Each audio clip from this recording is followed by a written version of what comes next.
زمین، زراعت، کاروبار، دکان مکان کا مالک ہو، لیکن قیامت کے دن پکڑا جائے اور جہنم میں بھیج دیا جائے، فرمایا خسرت دنیا والآخرہ، اس کی آخرت تو برباد ہوئی، دنیا بھی برباد ہو گئی۔ دنیا کیسے برباد ہوئی؟ ایسے برباد ہوئی کہ دنیا میں جو محنت کر کے اس نے ایک مقام حاصل کیا تھا نا، یہ اس کو چھوڑنا نہیں چاہتا تھا۔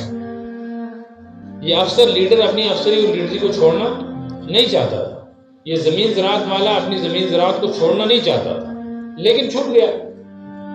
تو چھوٹا تو نقصان ہوا نا، تو دنیا کا بھی نقصان ہوا، اور آخرت میں پہنچا تو وہاں کا بھی نقصان ہوا۔ تو اس کو دو نقصان ہوا، دنیا کا بھی اور آخرت۔ تو محنت وہ کرنی ہے جس سے قیامت کے دن بندہ جہنم سے بچ جائے اور جنت میں پہنچ جائے۔ بس اتنا سا ہے تماشا۔ اور ہر انسان سوچ سکتا ہے میں جو بات کر رہا ہوں، میں جو کام کر رہا ہوں، یہ مجھے جنت میں لے جائے گا یا یہ کام مجھے جائے گا۔ ہر انسان سوچ سکتا ہے۔ اس کے لیے نہ کسی مولوی صاحب کی تقریر کی ضرورت ہے، نہ اس کے لیے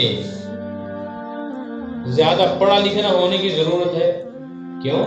اس لیے کہ جنت میں صرف پڑھے لکھے نہیں جائیں گے، نہ پڑھ بھی جائیں گے، صرف مالدار نہیں جائیں گے، غریب بھی جائیں گے، صحت مند اور تندرست نہیں جائیں گے، معذور، اندھے، لولے، لنگڑے بھی جائیں گے۔ تو اس کا مطلب ہے زندگی کے سودے میں نفع کا سودا کرنا اتنا آسان ہے، ان پڑھ بھی اس کو سمجھتا ہے۔ دیکھو بڑا کاروبار کرنے کے لیے پڑھا لکھا ہونا ضروری ہے۔ کروڑوں کا کاروبار وہ آدمی کیسے کرے گا جس کو دو کے دو، دو دنے چار بھی نہ آتے ہو، جس کو 10 روپے اور 100 روپے کی پہچان نہ ہو، وہ لاکھوں کروڑوں کا کاروبار کر سکتا ہے؟ لیکن جس کو 1 روپے کی بھی پہچان نہ ہو، جنت میں وہ جا سکتا ہے۔ اس لیے زندگی کا جو کاروبار ہے نا، وہ اللہ نے اتنا آسان رکھا ہے کہ جنت میں جانے کی تجارت اتنی آسان ہے کہ جسے پڑھا لکھا کر سکتا ہے، ان پڑھ بھی کر سکتا ہے، جوان کر سکتا ہے تو بوڑھا بھی کر سکتا ہے، مرد کر سکتا ہے تو عورت بھی کر سکتا ہے، شہر میں رہنے والا کر سکتا ہے تو جنگل میں پہاڑ کی چوٹی پر رہنے والا بھی کر سکتا ہے۔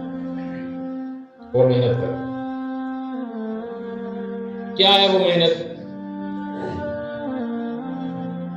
وہ محنت یہ ہے کہ انسان یہ سمجھ لے اللہ نے مجھے جو زندگی دی ہے، اس زندگی کا ہر سانس، ہر دن، ہر رات بہت قیمتی ہے۔